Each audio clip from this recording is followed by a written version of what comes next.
नमस्कार, news circle में स्वागत है आपका। मैं हूं योगेश मिश्रा। हिंदू धर्म में मकर संक्रांति का विशेष महत्व। इस दिन दान दक्षिणा दी जाती है, गंगा स्नान किया जाता है। लेकिन इस बार 14 और 15 जनवरी को लेकर बड़ा विवाद की स्थिति है कि मकर संक्रांति कब मनाएं। इन सब बातों को जानने समझने के लिए हमारे साथ आज आचार्य सौरभ शाश्वत जी हैं, जिनसे समझने का प्रयास करेंगे मकर संक्रांति आखिर है किस दिन। महाराज जी, न्यूज़ सर्कल में आपका बहुत बहुत स्वागत। धन्यवाद जी। महाराज जी, बड़ा एक शंका का विषय बन रहा है कि मकर संक्रांति कब मनाई जाए, 14 को मनाई जाए या 15 को मनाई जाए। ये जो विवाद है पत्रकारों ने कर रखा है। कभी कहते हैं कि मकर संक्रांति 14 को मनानी चाहिए, कोई कहता है कि 15 को मनानी चाहिए। इसका निर्णय पंचांगों में दे रखा है। जिनके यहाँ पर सूर्य मकर संक्रांति में बाद में हो रहे हैं, रात्रि काल में हो रहे हैं, उनके यहाँ तो पर्व ये अगले दिन कह रहे हैं। और जिनके यहाँ सुबह के बाद में 3 बजे यह प्रवेश काल हो रहा है मकर संक्रांति में, तो जिनके यहाँ ये 3 बजे हो रहा है, दिन में हो रहा है, तो उनके यहाँ तो 14 को ही मनाना सर्वसम्मत है। और जिनके यहाँ ये रात्रि काल में हो रहा है, लेकिन यह विवाद स्पर्श है। 6 घंटे, 5 घंटे, 3 घंटे का अंतर कैसे आ रहा है, तो यह बड़ा विवाद स्पर्श हो गया। लेकिन मकर संक्रांति का पर्व कोई साधारण पर्व नहीं है। इस दिन लोग दान करते हैं, बड़ा दान करने का बहुत महत्व है। तो ये मकर संक्रांति वाले दिन 14 तारीख को ही सूर्य मकर राशि में दिन में सायंकाल 3:05 पर प्रवेश करेंगे। तो ये काल 14 तारीख को ही मनाया जाएगा। तो ये साफ सम्मत बात है कि 14 तारीख को मकर संक्रांति मनानी है। जब सारे पत्रकारों ने ये बात कह रखी है, पंचांगों में दे रखा है, जितने भी आप पंचांग उठा लीजिए उसमें भी ये साफ सम्मत कह रखा है, तो पत्रकार तो हम बहुत होशियार होते हैं। कोई ऐसा तो नहीं कि उन्होंने ऐसी मनगढ़ंत कहानी के साथ में कर दिया हो। अब सवाल ये पंडित जी कि 14 तारीख को मकर संक्रांति मनाई जाए। आप कह रहे हैं कि सूर्य जो है धनुराशि से मकर संक्रांति में शाम 3 बजे प्रवेश करेंगे। अब सवाल जो श्रद्धालु हैं, जो लोग हैं, वो ये कह रहे हैं कि मकर संक्रांति का स्नान कब किया जाए, 14 तारीख को सुबह किया जाए वो शुभ रहेगा या 15 को किया जाए।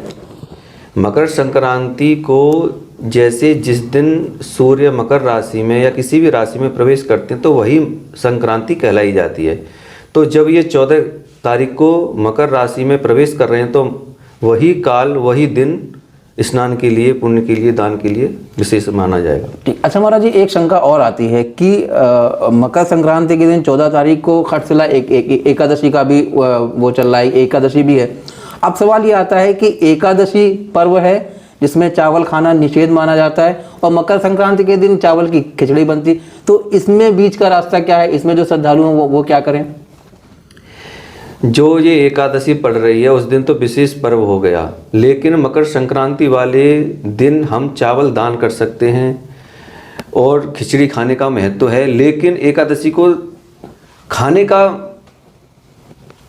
गलत बात है, नहीं खानी चाहिए, लेकिन दान करने में कोई बात नहीं है। उस दिन तो और ज़्यादा पुण्य प्राप्त होगा। अगर मकर संक्रांति वाले दिन एकादशी बढ़ रही है तो ये तो पुण्य की बात है। लेकिन खाना निषेध है, लेकिन दान करना कोई निषेध नहीं है। कोई वस्त्र दान करता है, कोई अन्न दान करता है, कोई चावल दान करता है। इसमें खाने में कोई दिक्कत, खाने में दिक्कत है, लेकिन दान करने में कोई दिक्कत नहीं है। अच्छा, दूसरा एक आखिरी सवाल का जवाब और जानना चाहेंगे। मकर संक्रांति 14 तारीख को जो आप बता रहे हैं, जिसमें कोई शंका नहीं है कि मकर संक्रांति 14 जनवरी को ही मनाई जाए। अब सवाल यह है कि जो लोग हैं वो क्या क्या दान करें मकर संक्रांति से जिससे उन्हें पुण्य लाभ मिले। देखो, मकर संक्रांति वाले दिन लोग आटा दान करते हैं, गेहूं दान करते हैं, तिल दान करते हैं, चावल दान करते हैं, खिचड़ी दान करते हैं, दाल दान करते हैं, वस्त्र दान करते हैं, दक्षिणा करते हैं, गऊ को कुछ खिलाते हैं। तो ये, और इसके साथ में गंगा स्नान का बड़ा महत्व है। गंगा स्नान लोग महत्व करते हैं। अगर बात ये रह जाए कि 14 को मनाए, 15 को मनाए, तो बहुत लोग इस पुण्य काल से वंचित रह जाएंगे। यह कोई साधारण व्रत नहीं है, साधारण कोई त्यौहार नहीं है, ये महापुण्य फलदायी मकर संक्रांति है। इसलिए सही निर्णय इसमें देने में सभी लोगों के लिए विशेष बात है। जो लोग सही निर्णय नहीं दे पाते इसका तो पाप बहुत लगता है, शास्त्रों में सम्मत है। इसलिए बिना अपने मनगढ़ंत कहानी के न बनाकर शास्त्रों की बात माने और इसका पुण्य लाभ प्राप्त करें। 14 तारीख को ही वो स्नान करें, 14 तारीख को ही दान करें। हाँ।